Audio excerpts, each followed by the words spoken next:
Hello, আসসালামু আলাইকুম। দেখুন, ভাতটা এরকম গরম করে নিয়ে তার ভিতরে 1 কাপ আমরা চালের গুঁড়ো দিয়ে দেব। দিয়ে সুন্দর করে ডো মেরে নেব। এই যে এরকম করে আমরা আটাটা মেরে নেব। আটাটা সুন্দর করে যতটুক মারতে যদি আরও আটা লাগে তাহলে আপনারা আরও দিয়ে দেবেন, চালের গুঁড়ো আরও দিয়ে দেবেন। দিয়ে সুন্দর করে এরকম আপনারা ডো মেরে নেবেন। আপনারা চালের আটা, আমি চালের আটা দিয়েছি, আপনারা ময়দা বা আপনারা দিতে পারেন। এবার দেখুন আটাটা ছেনে নিয়ে এই যে আমরা রুটি বানিয়ে ফেলছি একটা, আপনাদেরকে দেখিয়ে দিচ্ছি। এই যে আরেকটা রুটি বানানো হয়ে গেছে, রুটিটা সেঁকে নিচ্ছি দেখুন। এবার আমি আপনাদেরকে দেখে দিচ্ছি যে আটাটা এরকম ছেনে গোল করে নেব। গোল করে নিয়ে এই যে আপনাদেরকে দেখিয়ে দিচ্ছি দেখুন। এই যে গোল করে নিয়ে এরকম গোল করে নিয়ে আটাটাকে এরকম ঠাসা দিয়ে রুটি আমরা সবাই বানাতে পারি, এজন্য আর আমি বেশি দেখানোর চেষ্টা করলাম না। দেখুন, তাও আপনাদেরকে দেখিয়ে দিচ্ছি দেখুন। এইভাবে অনেক সময় বলতে পারেন যে রুটি হয় না, দেখুন আমি আপনাদেরকে বানিয়ে দেখাচ্ছি। আর আমি তো একটা অলরেডি বানিয়ে শিখে ফেলছি, দেখুন কত সুন্দর হয়েছে।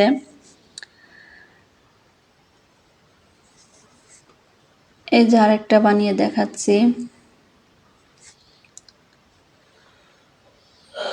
এইভাবে কয়েকটা বানিয়ে নিতে হবে। দেখুন এইভাবে কয়েকটা বানিয়ে নিতে হবে, আমি আপনাদেরকে বানিয়ে দেখাচ্ছি। এবার আমরা দেখুন এগুলোকে উল্টে পাল্টে সবগুলো ছেঁকে নেব।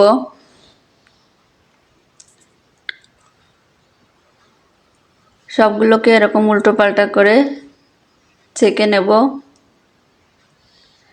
ছেঁকে এই যে দেখুন হয়ে গেছে রুটি। আরেকটা দিয়ে দেব আমরা। এই যে দেখুন সবগুলো রুটি বানানো হয়ে গেছে, আমি আপনাদেরকে দেখিয়ে দিচ্ছি। আর রাজ্জাকু বাংলা ফুড চ্যানেলটি সাবস্ক্রাইব করে রাখুন। আমি ফুড প্রসেসিং থেকে ট্রেনিং করে এসেছি।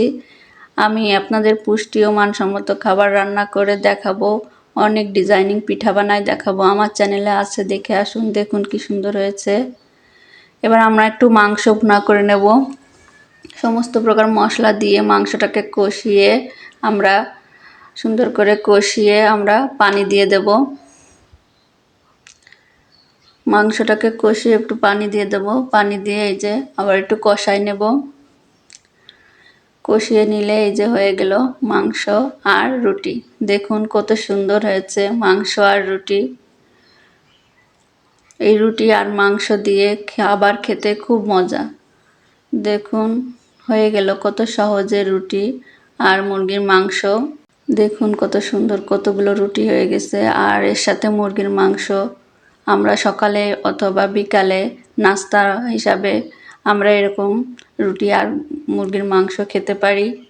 সবাই ভালো থাকবেন, সুস্থ থাকবেন। আল্লাহ হাফেজ।